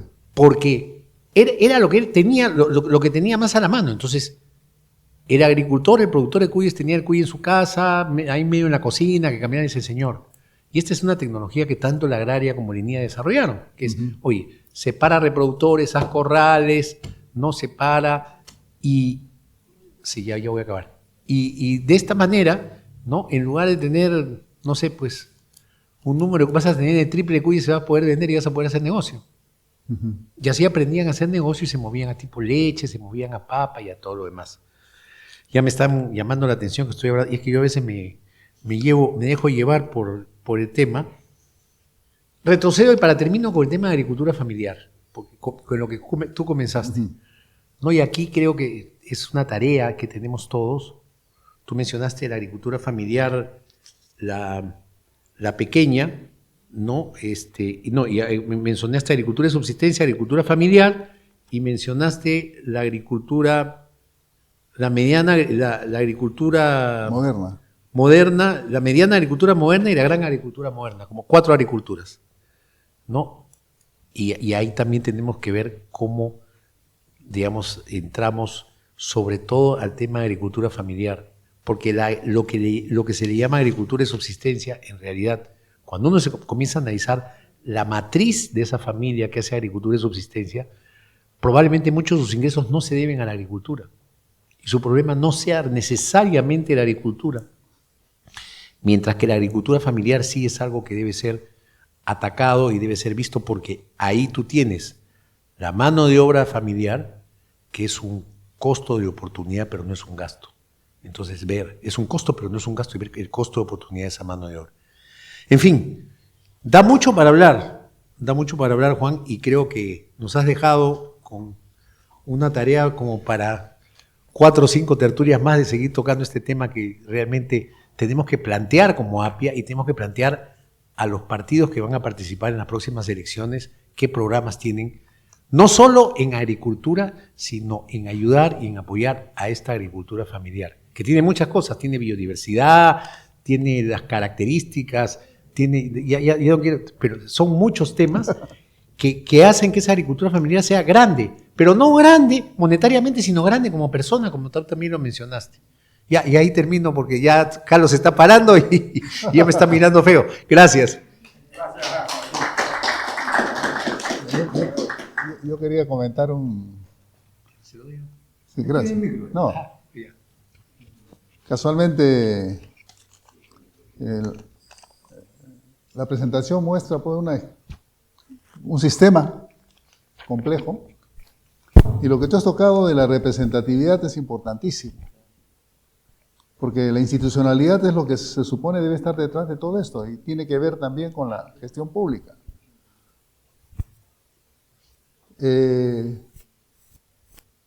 Alguna vez yo dije, si alguna vez tomar una decisión con gremios, y vienen 2 gremios de la misma cosa, representados por 2 individuos, los mandaba para que se vayan a su casa, para que se pongan de acuerdo y venga uno solo de ellos. En tanto yo como, digamos, funcionario público no les podía atender su demanda. Pero sucede que hay leyes y leyes en el Perú, yo no sé, hay cosas que debían corregirse, por ejemplo. Sindicatos. Una empresa puede tener los sindicatos que quiera. Se forman de 20 en 20, se van juntando y salen. O sea, ¿cómo va, digamos, el dueño de la empresa a interaccionar con representantes diversos del sindicato? Tiene que ser uno solo. Y los sindicatos debían dar la primera voz de que pueden unirse entre ellos para hacer una sola representación. El sector de educación, tenemos un montón de representaciones. Yo como ministro de Educación no sabría qué hacer. Solamente nos tendría que decir que se vayan a su casa y que agarren y generen un sindicato. Al otro día de repente me hacen marcha, me hacen todo eso, pero... Se juntan para hacerte la marcha. ¿Cómo? Se juntan para hacerte la marcha porque Sí. no sabes si quieres. Y entonces ese es un tema importantísimo, por ejemplo, ¿no? La representatividad y todo, ¿no? Las mesas de concertación, por ejemplo, para las cadenas de valor y productivas. Si tienes un presidente, ¿qué más quiere un director, un presidente regional, un gobernador regional? ¿Qué más quiere de que vengan a su despacho el representante de la mesa de concertación o de la cadena productiva del maíz del trigo o de vacunos o lo que quieran, donde se supone que están convergiendo todos los actores? No converjan en la mesa solamente personas, son organizaciones que convergen. Entonces eso no se está aprovechando, según mi criterio, bien. Porque a veces se legisla o se generan procesos, se habla de proyectos de apoyo a las mesas, de apoyo a las cadenas, y cuando uno le pregunta, ¿quién es el presidente de la mesa de concertación de la cadena que tú hablas? No hay. Pero se habla mucho de cadenas, de valor, entonces, ahí hay un tema importantísimo, ¿no? Si es una mesa de concertación, se supone que debe tener sus actas, sus decisiones, sus acuerdos, etcétera, ¿no? Y lo importante, creo que en el futuro también de los profesionales, la vocación. La vocación. Muchas veces se hacen evaluaciones y entes del propio Estado hacen evaluaciones. ¿Cuál es la carrera que más paga en la actualidad? Yo digo felizmente, yo fui a trabajar a Linía cuando salí y tuve la suerte de trabajar con los cuyes. Y también ya Fernando tenía su crianza de cuyes en Santa Clara. Y hoy le compraba reproductores antes de entrar a Linía. Y mi primera crianza de cuyo fue eso, ¿no? Pero era mi vocación. Cuando yo entré a trabajar no pensaba en cuánto iba a ganar. Yo pensaba en que me vean, que tengo algún atributo, digamos, competencias para que después yo avanzar y escalar, ¿no? Yo creo que hay algo malo en eso, ¿no? O sea, se habla del perfil del ingresante, se habla del perfil del egresado o del profesional. El perfil del ingresante es que tiene que tener vocación, pues, ¿no? Yo creo que ahí hay un asunto a, digamos, ajustar en el futuro. Gracias. Okay, Juan. Sí, justamente el tema de los profesionales agrarios, gestores o articuladores es bien complejo, ¿no? Ya lo has mencionado, hay muchas aristas, ¿no? Ahora vamos a dar la posibilidad a algunos comentarios, preguntas. Carlos Taboada tiene... A ver, Bueno, tus comentarios. Juan Chávez. Un comentario, dos preguntas, digamos. El primer comentario es, he escuchado de ambos de que justamente cuando hemos salido, creo que todos hemos tenido esa experiencia, formados en algo técnico, mayor producción, en la agricultura, en la zootecnia, etcétera, pero no en el trabajo en el entorno, en cómo se aplica ese trabajo en un entorno donde hay instituciones, hay tradiciones, eso lo hemos aprendido ya en la práctica cuando hemos salido, ¿no? En tu exposición has tocado temas que más o menos dan a entender de que algo está cambiando ahí, que le están enseñando esos aspectos que han debido enseñar a todos. Ahora, la pregunta es así, ¿en qué proporción se está dando en la Universidad Agraria La Molina estos cambios? ¿En qué proporción? Porque también acá han venido de la Universidad Agraria para hablar de emprendedurismo y me pareció muy bueno el enfoque que han tenido, y igual el enfoque que tiene la Universidad Agraria de investigación amarrado siempre a empresas, ¿no? Me parece dos enfoques muy positivos, pero me gustaría saber en qué proporción tú ves ese cambio. Y la otra pregunta está vinculada al tema que se escucha de que el Estado le está dando menos presupuesto a las universidades y encima están creando, hay una propuesta ya aprobada, ley para crear 21 o 22 universidades nacionales más. Entonces, quisiera que comentes estos dos casos, porque aquí ha habido discusiones internas entre los asociados que dicen, oye, debemos pronunciarnos en contra de la creación de nuevas universidades, pero ya salió la ley, pues, ¿no? Pero esa ley fue dada en un momento en que había, digamos, una mala situación en la cual, por situación del Congreso, no, creo que no se tomó una buena decisión. ¿Tú crees que es factible que se retroceda y que todo ese dinero se utilice en fortalecer las instituciones que existen, no en crear nuevas universidades? Eso quería un comentario en esos dos aspectos. Bueno, en realidad son como 50 comentarios. En fin, no sé, ¿alguna respuesta de parte de ustedes? Yo puedo comentarlo. Ok. El tema del presupuesto de la universidad se está reduciendo. Ahora hay universidades que tienen competencias, potencial para generar recursos propios. En eso hay que trabajar también. Y el tema de que se cree algo nuevo, sin mantener lo que ya tienes, casualmente la Universidad de Agraria tiene la experiencia ahorita. Tenemos laboratorios que, digamos, han sido criticados por SUNEDU, tenemos que cumplir con lo que SUNEDU nos está pidiendo, ¿no? El tema es de que nos dedicamos a construir más, sin pensar en que también debemos obtener recursos para atender esa demanda del mantenimiento de los... Yo creo que ahí hay un tema que tiene que ver mucho con la gestión, ¿no? Ahora, por el lado, digamos, del Congreso, de generar más universidades, creo que eso está llevando a que los presupuestos se reduzcan y que en el futuro la situación sea ultra crítica. Y si ya la universidad pública estaba un poco desatendida, por no decir otra cosa, en el futuro, ¿cómo va a ser? La pregunta mayor es, ¿existe una propuesta de que la universidad pública desaparezca? La Universidad Agraria de La Molina está en un sitio estratégico, ¿no? Y alguien una vez me dijo, mire, ese territorio vale un montón de plata, que esto, que el otro. Yo le dije, mira, en los Estados Unidos, las Land Grant Universities se crearon en sitios donde siguen ellas ahí, a pesar de que tienen todo alrededor ciudad. Bosman, donde yo estudié, Montana State University, es así. Y yo creo que otras universidades, acá Alberto de repente puede dar también la fe de eso, ¿no? Entonces, qué maravilla, yo digo, para el Distrito de La Molina tener una universidad con la extensión que tiene la Universidad Agraria y con todo lo que ella representa. Lo que también tenemos que ver es cómo las autoridades se vinculan con la comunidad, porque ahí también fallamos.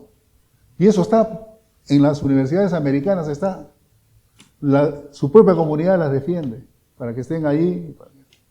Y cuando uno quiere ir a estudiar a otra universidad, paga más, porque ya no eres residente, ¿no? Entonces, hay varias cosas allí importantes a tener en cuenta. A veces las inercias, las dinámicas. Y yo digo de que el principal atributo que tiene que tener un presidente, que tiene que tener un rector, es saber defender sus fueros. Es como si fuese el jefe de una familia. Asumo la responsabilidad y tengo que defenderla. Porque cuando yo paso a hacer y aceptar todo lo que el entorno me manda, al final yo creo que mi gestión se debilita. ¿Cómo puede ser posible que funcionarios de tercer nivel le exijan a un rector, en plazo de 5 días quiero que me respondas? A mí me sucedió con una institución que no le voy a dar el nombre, ¿no? Yo estaba de decano y me llega una nota, usted tiene que pagar tanto por daños y perjuicios y porque debe tanto en el marco del convenio tal. Yo era decano. ¿Quién firmó el convenio? ¿El rector o el titular de la otra institución? Le devolví con una nota. Decía que yo no tenía ninguna función ahí, que el convenio lo había firmado el rector con el titular de su organización, y agradeceré que le envíen al titular del LINIA, de la universidad, digo, que le envíen la nota, ¿no? No así. Entonces yo creo que uno tiene que defender los fueros, y eso no es fácil, ¿no? Tiene que tener habilidades blandas, tiene que también tener su saber de que los puestos no son solamente un papel que te dice tú vas a estar en ese puesto, sino lo principal es ganarse a que la gente que tú estás liderando te llegue a querer y se genere una legitimidad absoluta. Yo creo que ahí hay un tema que muchos de nosotros, hablando de la parte de ciudadanos, ¿no? Ciudadanía, ¿no? Uno tiene que agarrar y exigir sus derechos y cumplir con sus deberes, ¿no? Y acá con Juanito, ¿no? Hay varias cosas que vale la pena contar, ¿no? Él no nos ha contado. Primero que cuando yo estaba manejando el proyecto Cinita iba a terminar y estaba emergiendo el Incagro. Yo viajé a todo el país haciendo informes sobre el estado de la investigación y la extensión en esos lugares. Y un día le dije, Juanito, vamos juntos, porque yo ya voy a terminar, porque mi proyecto terminaba, y tú vas a entrar, ¿no? Yo creo que así debíamos ser los funcionarios, abiertos y aprovechar lo que se genera en el escenario. Porque a veces hablamos de que no tenemos plata para hacer algo, pero sin embargo hay varios actores que están en lo mismo y que solamente conversando, pues nosotros podemos entendernos y escalar, ¿no? No en el sentido de hacer las cosas más grandes, como ya he dicho, sino hacer las cosas más eficientes y de impacto. Eso también nos falta, ¿no? Y al final la historia también nos llevó a que yo terminé mi mandato en el ICA en Bolivia y él quedó como representante después. Por algo, ¿no? Ahora los hemos juntado. Lo más interesante, como anécdota, es que Freddy Rojas, que era representante de DICA acá, me dijo, ¿tú eres amigo de Juan Chá? Claro, yo soy amigo. Te voy a dar un consejo, me dijo. Porque te vas a evitar un estrés. ¿Por qué no le dices que te enseñe dónde él vive, su casa? Porque si te gusta la alquilas de una vez, ¿por qué la va a dejar y la van a alquilar de nuevo? Y entonces le dije, Juan, ¿me puedes mostrar tú? Yo había almorzado, ¿se acuerdas que había ido a hacer una consultoría unos meses antes? Y había cenado en su casa, ¿no? Pero me había mostrado todo el departamento que tenía. Y me lo mostró, pues. Y era buenazo el departamento que había alquilado Juan. En La Paz hay una cosa muy particular, ¿no? Y sobre todo en la gente que se viene. Le pregunté a Juan, ¿está del lado que le da el sol o del lado que no le da el sol? Porque a 3.300 metros, si no te da el sol, te congelas, ¿no? Y el departamento le abre el sol. Pucha, nunca tuve. Me compré dos ventiladores, dos calentadores, y nunca los necesité usar porque el departamento era bueno. A veces es una anécdota también que no solo el cargo, sino hasta la empleada, ¿te acuerdas? La empleada también era. No fue. Así es la historia. Así es la historia. Okay, una pregunta acá de don Alberto Valcárcel.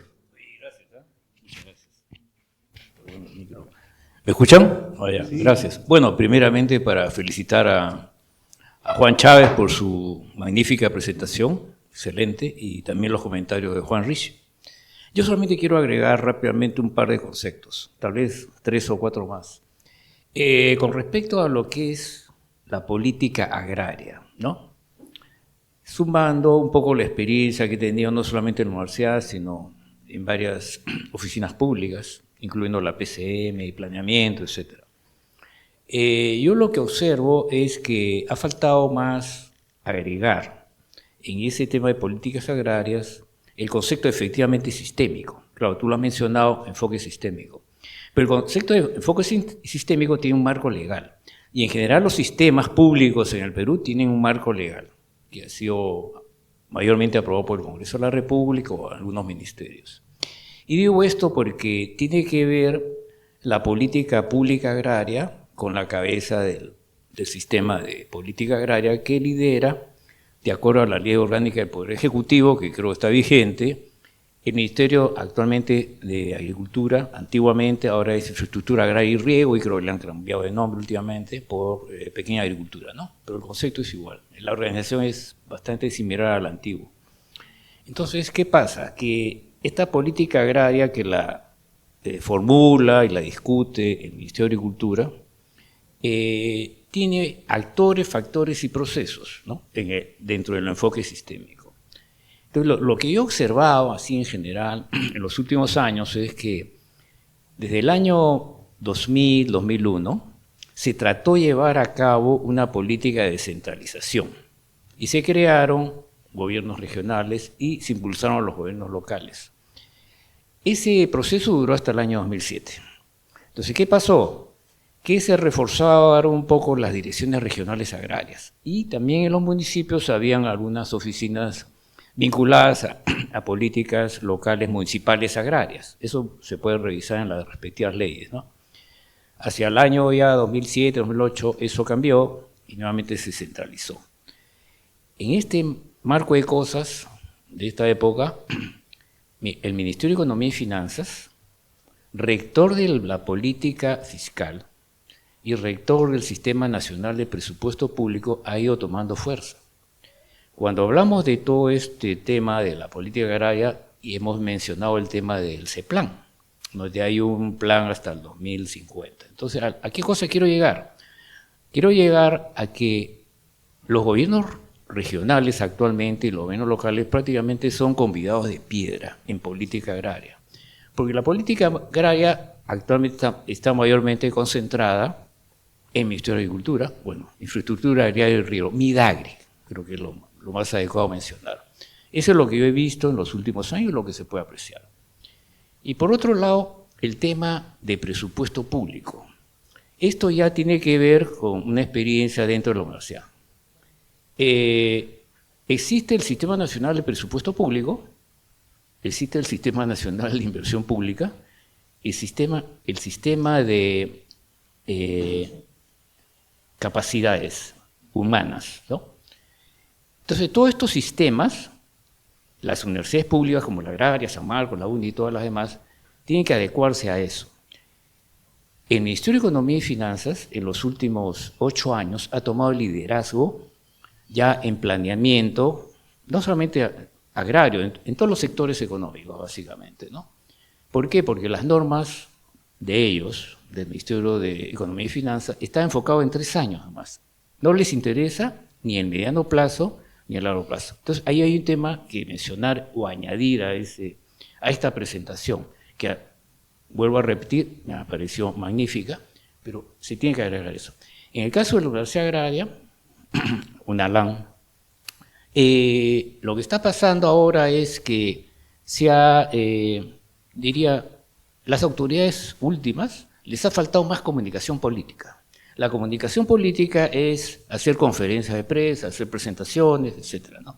Eso es lo que ha faltado. Y por otro lado, la reducción de presupuesto de este año 2026 obedece a las decisiones que han habido a otro nivel. La creación de nuevas universidades, que son como 20, está aprobada en la nueva ley de presupuesto que ya está publicada en el Diario El Peruano hace una semana. Ahí se puede ver. O sea, mediante ley de presupuesto se ha aprobado la creación de nuevas universidades. Y eso ha significado una asignación que se traduce en menores recursos para las universidades, una de las cuales es la Universidad Agraria. Solamente lo que estoy haciendo es añadir, porque el tema es mucho más amplio. Ya me pasé, ¿no? Muchas gracias. Gracias. Bien, ahí hay tema para otra tertulia, porque realmente ya un poco lo que ha pasado. Creo que, ¿algún comentario adicional? ¿Breve? ¿O saco la tarjeta María por adelantado? Buenas tardes, ¿cómo está? Buenas tardes, doctor Rizzi, doctor Juan Chávez, buenas tardes a todos. Quería un poco hacer un comentario acerca de la presentación del doctor. Puedo comentar que después de casi 20 años el INIA se lanza otra vez el tema de la extensión agraria, ¿no? Recordemos que anteriormente también hubo todo un programa de extensión agraria. Y yo diría, en mi experiencia de estos 25 años, digamos, de estar en el campo, de haber trabajado en diferentes instituciones, podría decir que los avances han sido muy pocos, ¿no? Si revisamos el censo agropecuario del 2007 y con el 17 comparamos y vemos que la productividad no ha mejorado casi mucho, ¿no? Y de mi experiencia en el campo puedo decir de que a veces no basta de repente con una capacitación, con un asesoramiento al productor, ¿no? Hay otras cosas que deben tomarse en cuenta y precisamente para este nuevo plan de extensión agraria deberían haber otras actividades conexas, diría yo, porque las capacitaciones se hacen todo el tiempo, los gobiernos regionales tienen programas de capacitación, tienen proyectos y siempre hay cientos de capacitaciones, pero ¿cuánto el productor, cuánto lo interioriza, ¿no? Y cuánto lo hace suyo para poder aplicar esos nuevos conocimientos, ¿no?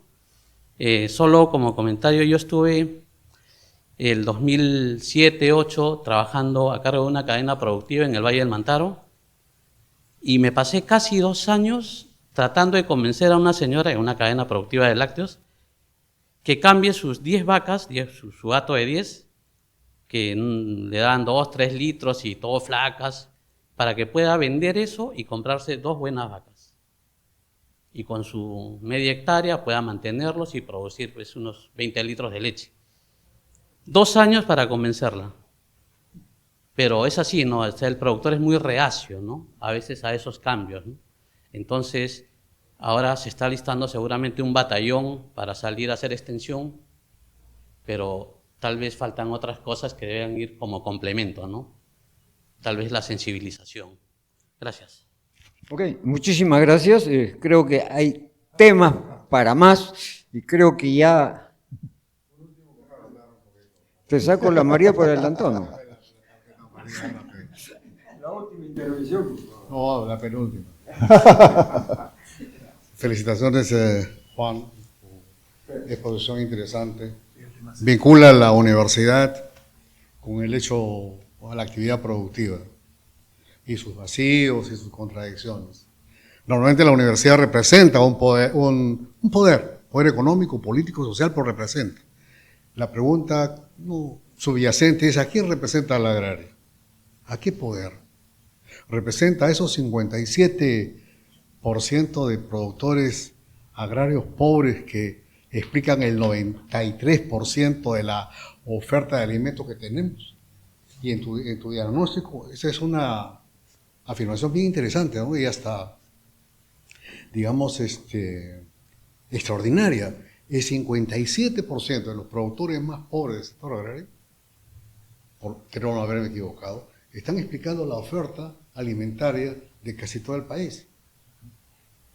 Eso es una cosa que nos enorgullece, es algo que habría que mejorar. ¿Qué significa eso? Los más pobres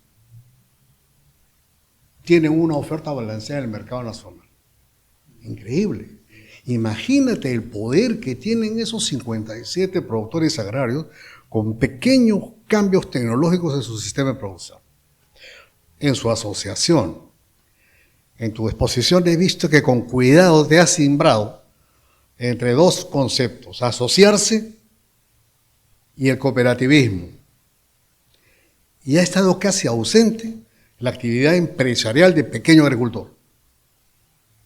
No lo dices explícitamente, pero es importantísimo girar del concepto del cooperativismo hacia un concepto de cómo el pequeño agricultor organizado empresarialmente puede recibir el apoyo del Estado. Y bueno, esas son mis reflexiones rápidas, pero bien interesante tu punto de vista. Felicitaciones. Gracias, Carlos. Sin tarjeta. Bien, muchas gracias a todos. Un fuerte aplauso a nuestros expositores y panelistas. Y los invitamos para la foto, ¿no?, de los participantes, ¿no? Bueno, la foto.